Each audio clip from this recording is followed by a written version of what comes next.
All right, good morning. One more video down the tube. And I think today we're going to talk about something that applies outside of startup stuff for a change. And that is dealing with attention, both positive and negative, creating stuff, doing things, standing out from the crowd, the whole jazz. Now, back in the day, a few years ago, I guess at this point, I used to have like 10 people inside of this guest house. And there's a ton of tables in here and everything. And there was a poster that I had on the wall featured pretty prominently. It was the only poster I had. And what it said was, if you never want to be criticized, don't do anything new.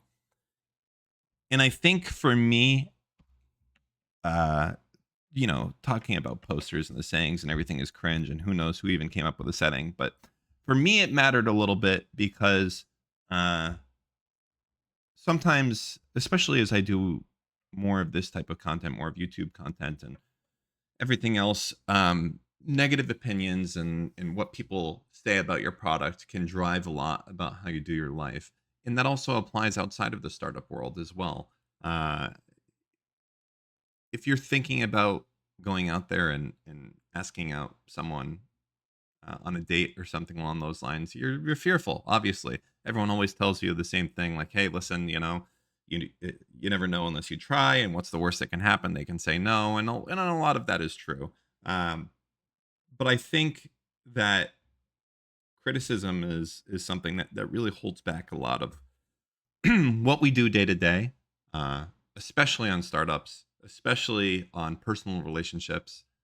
And it's this fear that if I go out and do this, what's going to happen? And being nervous or being fearful, it's literally paying tax on a debt that you might not owe, right? It sounds so corny, but it's true. And I think it's really, really difficult, especially for people that may struggle with anxiety or just in general being nervous, to know that you just have to kind of push through it. Creating a company in a lot of ways is like that.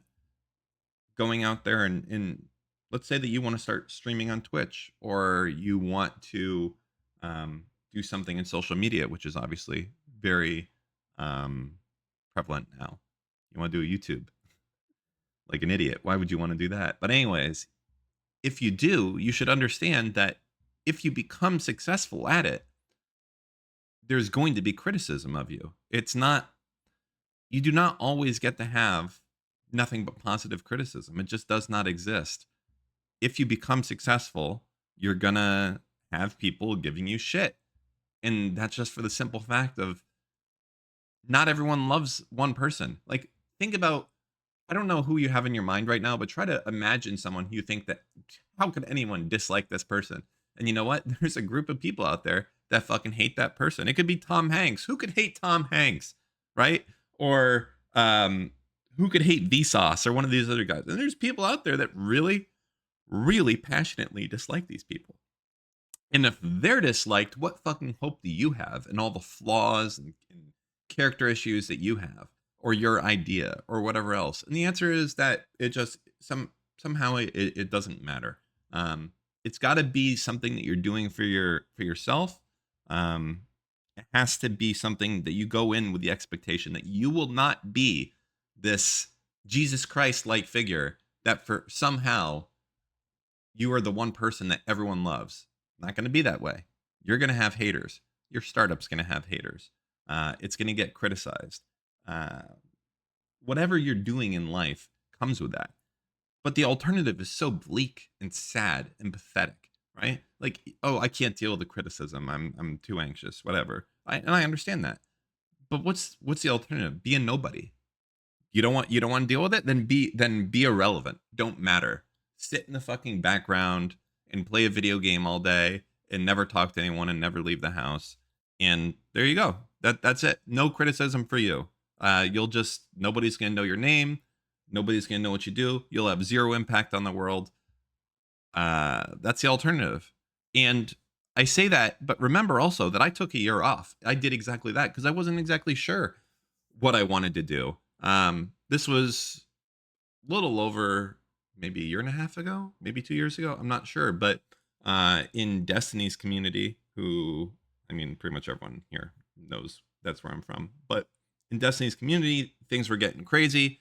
He was getting into a lot of fights with people from very like I don't want to say militant, but very aggressively online communities that like make it their mission to destroy you. And I was just like, man, I'm just here having fun. Do I really want to risk uh do I want to risk like my I don't want to say my safety, but just like all the stress of this for what? For fucking memes, right? And I know there's a combination of things, and I'm not going to point to one person or one group of people, but it was a combination of shit all at once. And it was like to me, I was like, fuck it. What's the point? What am I doing here? Right? I'm shit posting online for no money, uh, just to hang out with my friend and look at all the downsides that I'm getting. And I fucked off for a year. I did what I'm talking about. I was like, okay, I don't want to be criticized anymore. I'm just gonna be a nobody. And I did that. And I think that I say this to you to let you know that I'm not immune from this behavior, right? I did exactly what I'm telling you you shouldn't do.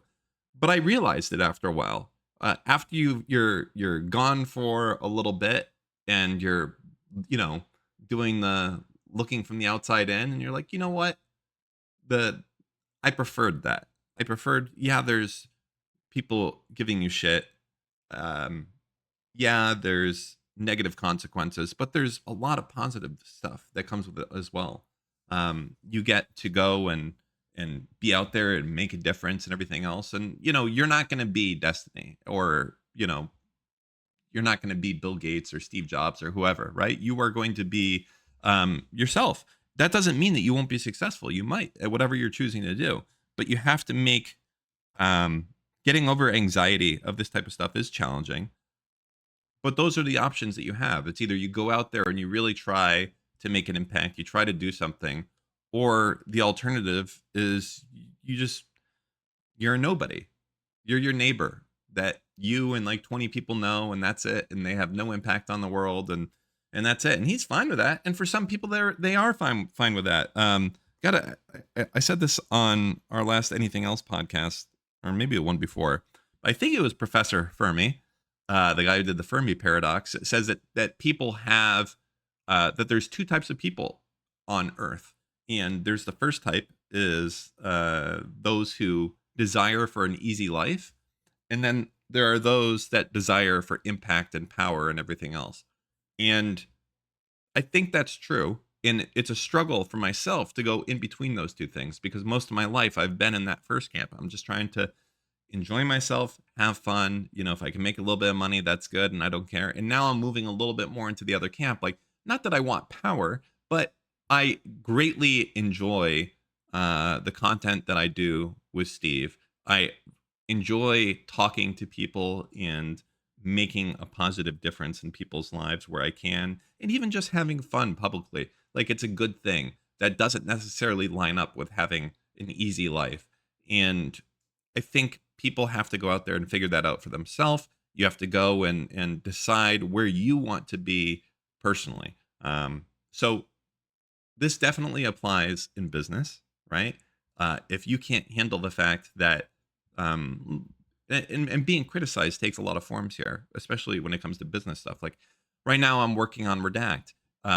Is there a lot of risks of creating a company like Redact? Yeah, there's a tremendous amount of risk. Whenever you create a company, there's always a risk of, you know, a million and one things happening. There might a competitor come at you and sue you for a patent, or someone threaten to take down your website unless you pay a ransom or something. There's all sorts of things that come from creating a business, and you're going financially on the hook. Like, are you going to take developers on the line? Are you going to give up pieces of your company to get these guys on board? And there's risks there, just as there is on the social impact as well. You want to be a YouTuber? Okay.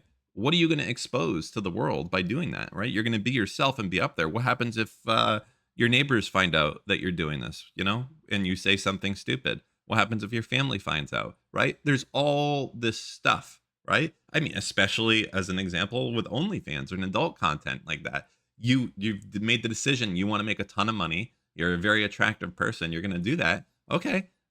This applies very much to you. So you want to do OnlyFans. You better be okay with being criticized. And that's going to be very harsh, very guttural, visceral criticism of whatever is going on. And you better take that knowledge of what's coming if you get into that industry. But everything's like this. There's very few things in the world where it's like you go out there and you don't have to worry about it. Even these, so-called people that you don't know the name of. Like there's a guy out there, right? And he invented like some fucking process at a factory that turns aluminum to be 10% harder or some shit like that. And he's worth $1 billion. And you have no idea who this guy's name is. But that's rare. Those are like, again, this comes down to like the Bitcoin people, the people that bought Bitcoin early on and then did nothing. They just sat on it for years. Now they're worth, $100 million or $1 billion, and that type of stuff. And now, of course, all these people are like, come to my TED Talk. Let me tell you about how you can do it. And it's like, dude, settle down. Okay. You're not worthy of a TED Talk. Okay. You fucking bought some shit coins 10 years ago and didn't do anything. That's fine. I'm happy for you, but you don't have much to offer the world. So don't be like those people. Figure out where you can offer something to the world if you want to go in that direction. But fundamentally, it's a choice that you have to make. As I said, I do believe that there is two types of personalities, and it's not that one is more right and one is more wrong, but you should be aware of which one it is that you want to be. Do you want to be the guy that's out there seeking power and recognition and fame and impact? Or do you want to be the one that wants an easy life, which is also okay, right? But figure those out, and then I think that will help you be more guided on your path as you go through life.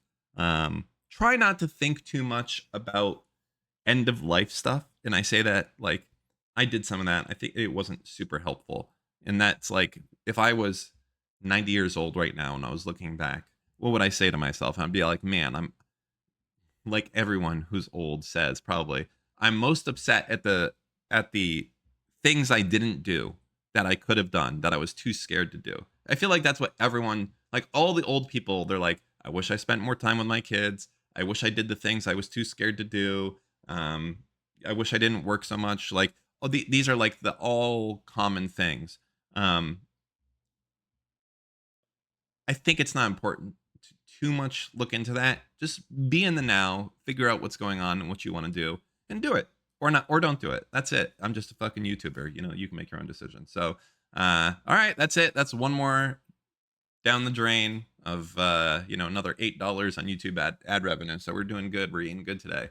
I'm almost towards my supersized Big Mac meal, which apparently does not work. Does not exist. I can't believe that. I have not been to McDonald's for so long. I didn't know that they don't have supersized. That's not an option. You can't say supersize me. It's gone. And not for like a year or two, like 15 years. You haven't been able to do that. If I go to the drive-thru now and I was like, yeah, let me get a number 6, supersize me, they're going to be like, this guy is in a time machine or something. Anyways, that's it. Until next time, have a good day. Bye.